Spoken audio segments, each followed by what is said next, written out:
સુરતના વરિયાવ વિસ્તારમાં માત્ર 10 વર્ષની બાળકીનો અચાનક બેભાન થયા બાદ મોત નીપજ્યું હતું। પરિવારને જાણ કરતા તેઓ દોડી ગયા હતા અને બાળકીને ખાનગી હોસ્પિટલમાં ખસેડી હતી। જો કે ટૂંકી સારવાર દરમિયાન મોત નીપજ્યું હતું। એકની એક દીકરીનું મોત થતા પરિવારમાં શોકનો માહોલ છવાઈ ગયો હતો। મળતી માહિતી પ્રમાણે સુરતના વરિયાવ ગામ ખાતે આવેલી મદીના રેસિડેન્સીમાં મૂળ ધાંધુકાના ઇકબાલ હબીલભાઈ ખલીફા રહે છે। પરિવારમાં પત્ની, દીકરો અને દીકરી છે। ઇકબાલભાઈ અડાજણ મામલતદાર મતદાન યાદી વિભાગમાં કામ કરી પોતાનું ગુજરાન ચલાવે છે। દીકરી તમન્ના નજીકમાં આવેલી શિશુકુંજ વિદ્યાલયમાં ધોરણ 5માં અભ્યાસ કરે છે।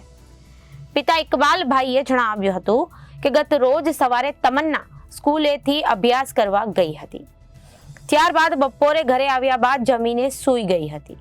ત્યારબાદ 4 વાગે ઉઠી હતી અને 5 વાગે નજીકમાં જ આવેલા ટ્યુશન ક્લાસમાં ગઈ હતી।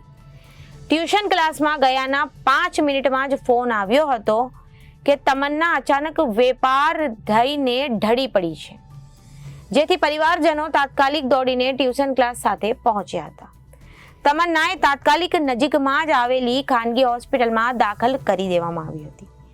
જો કે વેન્ટિલેટર સહિતની સારવાર આપવામાં આવી રહી હોવા છતાં કોઈ રિકવરી આવી ન રહી હતી, જેથી અન્ય એક ખાનગી હોસ્પિટલમાં તેને ખસેડવામાં આવી હતી, જ્યાં રાત્રે તમન્નાને મૃત જાહેર કરવામાં આવી હતી।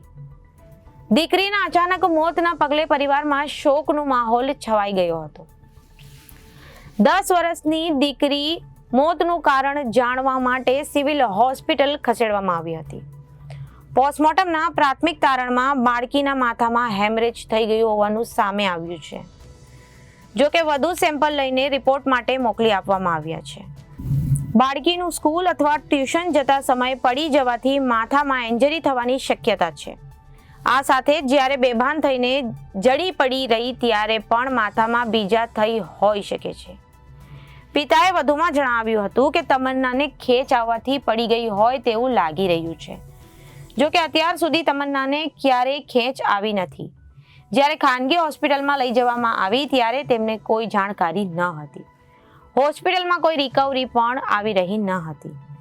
હાલ પોસ્ટમોર્ટમમાં તેના માથાના પાછળના ભાગે વાગવાથી લોહી જામી ગયું હોવાનું કહેવામાં આવ્યું છે। ઇકબાલભાઈ હબીબભાઈ ખલીફા। શું ઘટના બની છે? ગઈકાલે મારી છોકરી ટ્યુશનમાં ગયેલી અને ત્યાંથી ટ્યુશન ટીચરનો ફોન આવ્યો કે તમારી છોકરી બેભાન થઈ ગઈ છે, લઈ જાઓ। એની મમ્મી એને ત્યાં લેવા ગઈ અને મોરાભાગલ કઈ હોસ્પિટલ હતી નહીં, મોરાભાગલ સર્કલ પર એક હોસ્પિટલ છે, એની અંદર દાખલ કરી। પણ પોસ્ટમોર્ટમમાં અમને બતાવવામાં આવ્યું છે કે છોકરી જ્યારે ખેંચ આવી અથવા કોઈ બી રીતે ચક્કર આવ્યા અને પડી ગઈ તો એને પાછળના ભાગમાં લાગેલું અને લોહી જામી ગયેલું। પણ ડૉક્ટરને એ વખતે કંઈ ખ્યાલ આવતો નહોતો। એમણે ઘણી કોશિશ કરી રિકવર આવે એના માટે, પણ હૃદયના ધબકારા અને બંધ થઈ ગયા અને બ્લડ બધી જગ્યાએ પહોંચતું નહોતું।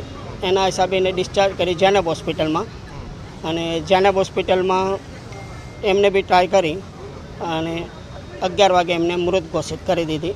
અને પોસ્ટમોર્ટમ કરવામાં આવેલા ત્યાં અમને જાણ થઈ કે ભાઈ પાછળના ભાગમાં એને વાગેલું છે અને બ્લડ જામી ગયેલું છે।